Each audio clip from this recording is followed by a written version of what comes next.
Hello, this is Goku for the Sim1, and I'm back, this time with a review. The review is Neverland. Before I get into the review, actually, I do want to mention there will be images of Peter Pan in here, because luckily Peter Pan is old enough to be public domain, so there are actual public domain, but it's not of this particular movie, this particular adaptation, Neverland. I just wanted to get that out of the way.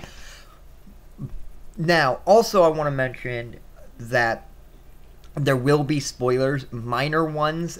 Things that you might not want to know going into this might be here, like characters that they reveal to be other characters. I'm just going to name who they are, but I'm not going to name anything from the last. This is going to be very much the first 30 minutes. Certain things will be spoiled, but beyond that, nothing much more. And you would probably go in knowing who is who if you know the source material. Like, if you don't know anything about Peter Pan, maybe you don't want to watch this, because there will be talks about a little bit about does this link up with the other ones. But other than that, okay, so let's get into the review. Now, this is a Sci-Fi original miniseries. Now, a lot of people think Sci-Fi does garbage. That's all they ever do. These original movies they do are all garbage. The ones that are announced a couple days before they're released, officially announced, like they do the previews a few days before, are almost always garbage. I don't watch them. I don't know when they're good. I occasionally rent them from Blockbuster when I have to rent something.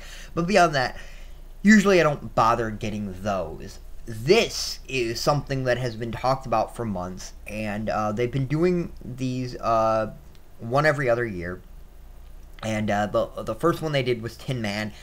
Excellent, great. Go watch that. It's an adaptation of it's a modernization of The Wonderful World of Oz, and it's great. It's wonderful. Alice was their next one, which is a modern adaptation of Alice in Wonderland, which wasn't as good, or Wonderful World of whatever. It's watchable. I enjoyed it. A lot of people didn't. I say go watch it. It's not bad, but it's certainly not great.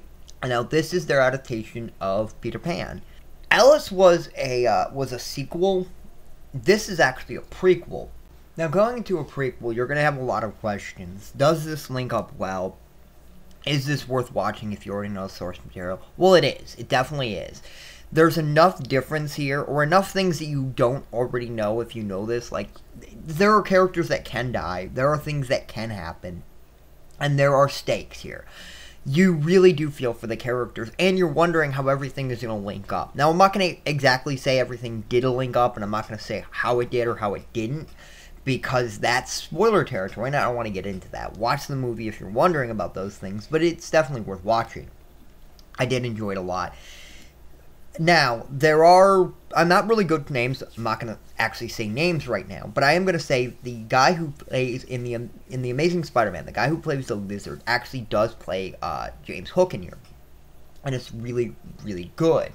Also, another character a brand new character, is originally the captain of the ship, is Captain Elizabeth Bonny. Yes, a female captain. That was actually really interesting. And when they introduced the pirate ship for the first time, and you find out that a woman's the captain, you're like, what? That's supposed to be Hook. And it's interesting. It's different, and you really like to see what's going to happen. How are they going to deal with her character at the end? Is her character even relevant? Is her character going to die in the first 5 minutes? Who on that ship is Hook? Because at this time, you don't know who Hook is. Now, I'm not going to say who Hook is, and if you know the actor, then you might be able to figure it out immediately when you see him. But I'm not going to be revealing where Hook is introduced in the movie. The actor who plays Peter Pan, I don't know. It's Charlie Rowan. I don't know him off the top of my head. I haven't really seen him in anything that I know of. But he was good. He was really good. The characters that should have English accents have English accents. That's good. The Indians have Native American accents. So they do really go with that.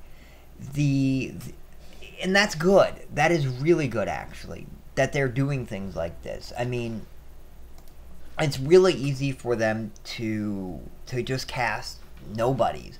And Keira Knightley's actually in here. She plays the voice of Tinkerbell, which was really cool.